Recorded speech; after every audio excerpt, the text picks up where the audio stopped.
राजस्थान में लोकसभा चुनाव के नतीजों के बाद से बीजेपी में सियासी बयानबाजी तेज हो गई है।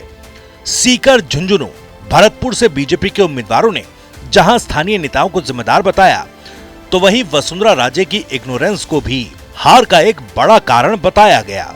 इस फहरिस्त में न केवल उम्मीदवार बल्कि दबी जबान में तो पार्टी के अंदर कई नेताओं ने इस बात को स्वीकार किया कि वसुंधरा राजे की अनदेखी लोकसभा चुनाव में बीजेपी को महंगी पड़ी।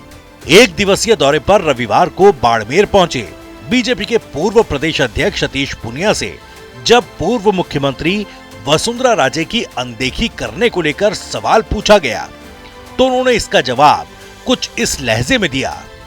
आपकी परिभाषा है, वसुंधरा राजे जी वाजपेयी सरकार में केंद्र में मंत्री रही हैं, वो लोकसभा और विधानसभा में अनेक बार सदस्य रही हैं, 2 बार मुख्यमंत्री रही हैं, और इसलिए उसको आप इग्नोरेंस कहेंगे तो फिर कोई डेफिनेशन नहीं होगी। और ये 2024 जो आपने इलेक्शन लड़ा 25 सीटों पर, पार्टी किसी को भी कैंडिडेट ने इनवाइट नहीं किया कि वसुंधरा राजे को कहीं आपने स्टार प्रचारक में रखा, न वसुंधरा राजे किसी पे गई, सिर्फ झालावाड़ को उलझ के रह गई, तो इग्नोरिंग तो है सर।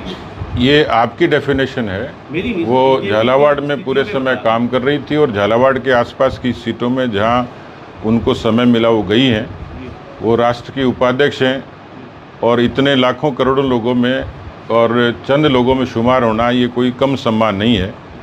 आज ये विषाद तो मेरे मन में भी हो सकता है, लेकिन पार्टी ने मुझे एक प्रदेश की भूमिका दी है तो सोच समझ के ही दी है।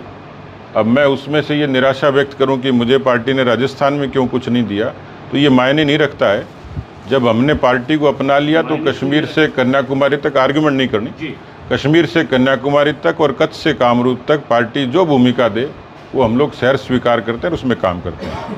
आपको बता दें कि पिछले 2 लोकसभा चुनाव में राजस्थान में बीजेपी के खाते में लोकसभा की सभी 25 सीटें जाती रही हैं।